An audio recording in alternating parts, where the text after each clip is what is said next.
Welcome back to Coffee with the GM, Christopher Mitchell, and here is your Good Day Sun Lakes host, Anita Lawrence. Good morning. I'm Anita Lawrence, your Good Day Sun Lakes host, and I'm here with Christopher Mitchell, the Sun Lakes General Manager, to have Coffee with the GM for the month of February 2023. Good morning. Good morning. How are you doing? I'm good. Excellent. I'm good. Beautiful morning out there. It is. It's a little chilly, but not too bad. Not too bad. It's going to get chillier. I did hear that yesterday on the news, and just raincoats, get the umbrellas out.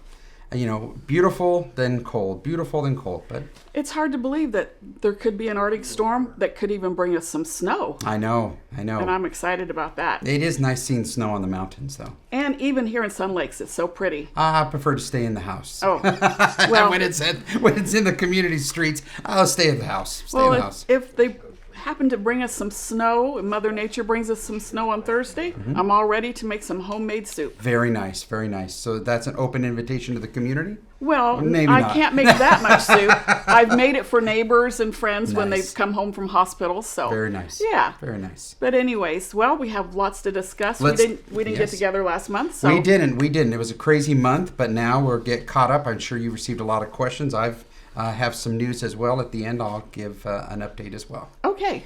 All right.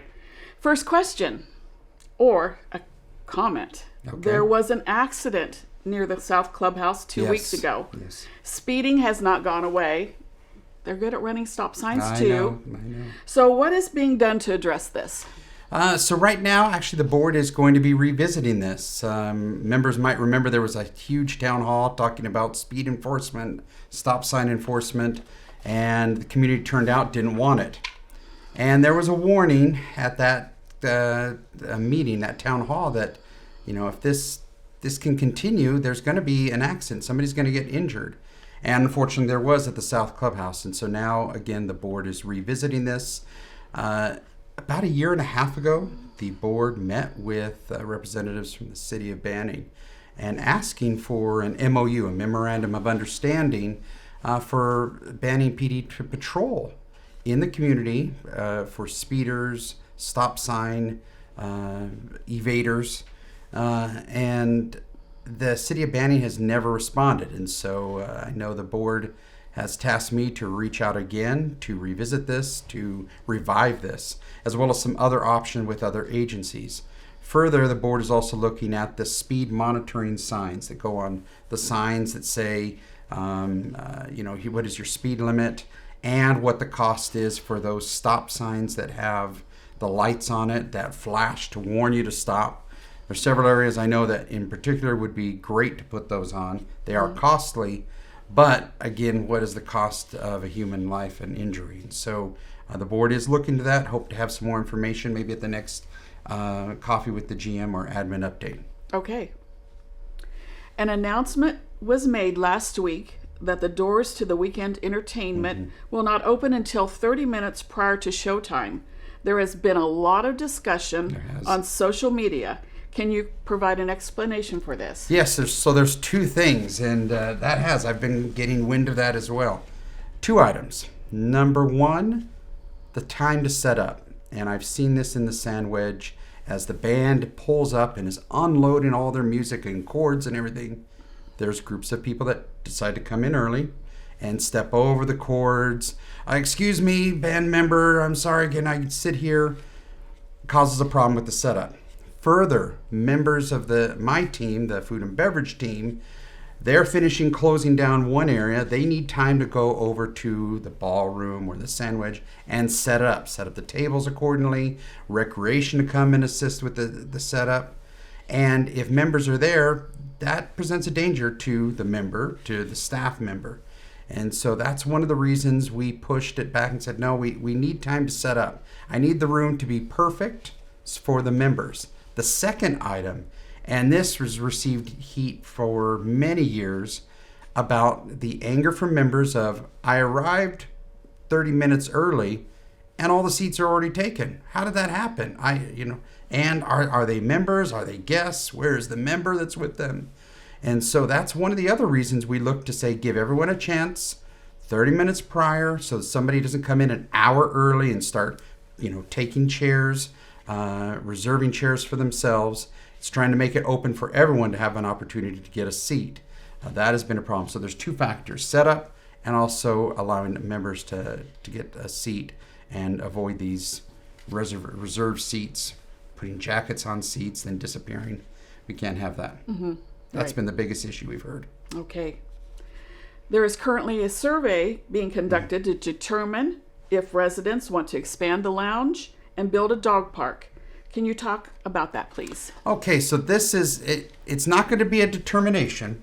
What it is more of a temperature gauge, I call it. And the board of directors developed it. I've received some questions. They said, Chris, why did you create this question? Or Jason, why did you create this question? We didn't. We're supporting the board in their effort to get a temperature of, does the community want this or not? We've gone to these listening sessions, and it seems every 4 years, 5 years, dog park comes back up, and then it goes away, then it comes back up. And so the board is trying to get a temperature for that, a temperature for the lounge expansion. Is there a desire from the community? And Ajit Desai, who is a member of the community, has been a proponent for getting these surveys out, feels that they are a great service, not only to the membership to give their opinion, but also the board to hear more of what the community wants. And so really it's just a temperature gauge to see, is this something that we want to do? It doesn't mean that the dog park advisory committee or the ad hoc committee that is doing a study, evaluating the pros and cons, it's not trying to interfere with that. Instead, it's just trying to get from a board's perspective, this has come back again. Is this really an interest or not? And are people interested? And so that's what it is. And I think you'll see more of these of, what do you think about this? What do you think about this? Again, as the board tries to determine the temperature of the community. Is this something that the board needs to pursue or not? And so that's its use. Hopefully the results will be back soon and we can report that. I'm sure the board will give an update at the next open session meeting as well. Yes, I did my survey online. Nice. But we also received it with our district delegate newsletter. Yes. So Yes. you can do it two ways. Two ways, indeed. All right. When will the new restaurant menu be out? So the new menu will be out. We're looking at the end of March, and there's a couple of things that go with that.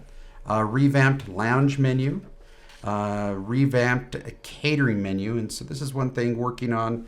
I've dealt with this in the past at another association where we kind of laid out in the catering menu, what proteins do you want, what vegetables, starches, your potatoes. And it's pretty easy. It's a pick and choose, and then the cost is already determined. Too many times in the past, cost of, well, I need to check on this, or I need to see if this price. It needs to be easy for not only the members to pick, but also for the planning in food and beverage. It should be easy. Staff person goes, this is what you want. So that, again, easier catering menu rolling out. So we have new menu, inclusion of more specials, lounge menu revamp, and then we are going to look at some price changes. I've talked about this, Finance Advisory Committee. The menu prices have not been changed for almost a year. They were built on back in April and May of last year. And also alcohol prices haven't changed for over a year. That's a year and a half at least. And so there are some things that we are going to be looking at. There's been a mandate from the board to make sure the food and beverage operation is effective and efficient. One way is looking at labor. One is what we charge. Are we meeting our ratios, the cost of goods for the restaurant? Are we meeting that ratio or not? And so the board, with this budget, has set some guidelines and some mandates. And so to achieve that, there are things we need to do with scheduling and with pricing. So that look forward to that. Probably at the next coffee with the GM, I'll be able to give you an update on that as well. Okay. The main ballroom has been painted. Yes. When can we expect the carpeting to go in? So I think we talked about this at the story with you or with at the board meeting, I know for sure, and an admin update. The carpet is scheduled to be installed the week of March 6th. Now, that is all dependent on the vendor receiving it timely around the 22nd of February. If they receive it, then they can schedule it. We can get it done. Now, many of you will remember that last time the vendor received the carpet in, Right. it did not meet its specs. It could not be salvaged. They had to send it back. And that's one of the reasons why this project has been delayed a little bit. Again, not the board, not staff stopping the project, but the product was not good. And we want to definitely make sure that the product is up to the standards that of what we ordered, what will hold up with the members, and that the vendor will support. And so we're looking at March 6th, that installation, crossing our fingers. Okay. Many residents are complaining about broken glass on the streets on trash pickup day. Do we anticipate having the street sweeper back to help with this issue? So, and this is another item that the board is going to be revisiting on street sweeping. Right now, Artistic does some spot cleaning here and there. Members call the operations department to report that. But this is something we're seeing glass. We're seeing, the refuse collectors are trying to get in, get out. It happens a lot at a lot of communities. They just rush through, trying to get contact with the company to say, hey, can you make sure it's clean? That only goes so far, but street sweeping is going to be revisited by the board. I don't know what the outcome is, if it's going to come back, when it's going to come back, but this is up for discussion at the upcoming meetings with the board of directors. All right. The Sandwich will be closing beginning on March 1st for roof repairs. Yes. Can you provide more information about this? Yes, and so if you were any time during a rainstorm you've been in the Sandwich, you might get a drop on your head, a drop on the floor. And what has happened over time, those skylights that are up in the ceiling, they are the original skylights. Right. And the area around them has started to deteriorate. And as water has gone into the wood, that deteriorates the wood, and it becomes a structural issue. And so the board, we investigated that, actually came up during the lounge expansion discussion. The designer had gone up into the roof along with some technicians for structural roof structure, and found that there were several areas that were causing a problem that could, if not addressed, present a problem down the road. And so there are two projects that are going to be happening. The ballroom roof will be redone, but the Sandwich, what it's going to be done is those skylights are going to be removed, and it's going to be a closed roof. I'll have some canned lights in it, some nice architecture around it, but that needs to be done, and this is going to take a month. And so what will happen is the breakfast will then begin March 1st. Breakfast service will be out of the restaurant from 8 to 11, Tuesday through Saturday. The Sandwich will be closed for 1 month for breakfast, for events, everything, to give them time to work on it. And so I'm looking forward to that. We're also cognizant that there is some sound dampening items that we need to place on the roof to make sure that the sound doesn't bounce around when you're in there. And that worked with Richard Spalding on some of those items, on the wall, on the ceiling, and so input from him. And so for 1 month, look for it in April to be reopened, and maybe we'll have a little ribbon cutting with the board. We'll see. Okay. Master board elections are coming up. Yes, they are. There are 5 It's already that candidates. time of year again. I can't believe it. Already, and it's tax time. Yeah, Oh it my is gosh. tax time. Let's not talk about that. No. There are 5 candidates running for 3 positions. Will there be an opportunity for residents to meet the candidates? Yes, there will be a Meet the Candidates forum on March 1st in the main clubhouse at 4 p.m. That's your opportunity to see the candidates. There'll be questions asked. Joe Firmino and his team, the district delegates, will be the moderators for that. They'll get the questions and then ask the candidates those questions. Now, if you're unable to attend, they will be recorded. Our Good Day Sun Lakes team will be there recording it, and will replay it so that you can watch it at home, online, if you miss that. But that will be your best opportunity to see them. And I know the candidates will be having their individual coffees and everything, and that is not sponsored or the responsibility of the association. That's on the candidates their own, so you can reach out to the candidates if you want to visit one of their coffees. But March 1st. Okay. I'm looking forward to it. Yes. I just can't believe it's already been a year. I know. Well, is there anything else you'd like to talk about this morning? We're all out of questions. We're all okay. out of questions. So I want to encourage the members again, use the message to management, the button that is on the website, or the box that is near the reception desk in recreation. At the clubhouse as you walk in, the receptionist desk is there. They can put in those questions. We flow those through to the board on some of those issues that come up.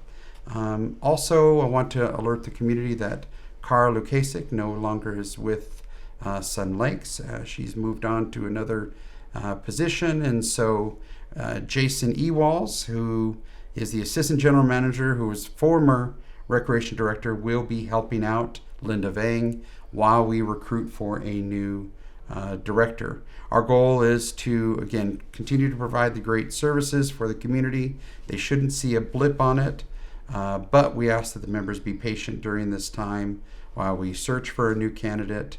And again, Jason's going to be doing double duty again. That's one of the biggest changes. There will be some more updates from myself and the admin team during the open session regarding some of the questions that were asked at the last open session meeting. And again, we'll give you updates on the project at our next admin update. But I want to thank you for your time as well for the questions. You're welcome. Okay, Sun Lakes. Thank you for joining us today. And as Chris said, if you have questions that you would like to have answered, you can submit them through the Sun Lakes website and use the message to management button. And it'll come either to the administration people that they can handle it, or it will come to Chris so we can answer it next month. Or in the lobby, you can write out your questions and submit them. So stay safe out there with this upcoming rain and snow coming. I'm looking forward to some snow. And make it a good day, Sun Lakes. Thank you for joining us. I'm Anita Lawrence for Good Day, Sun Lakes. Thank you.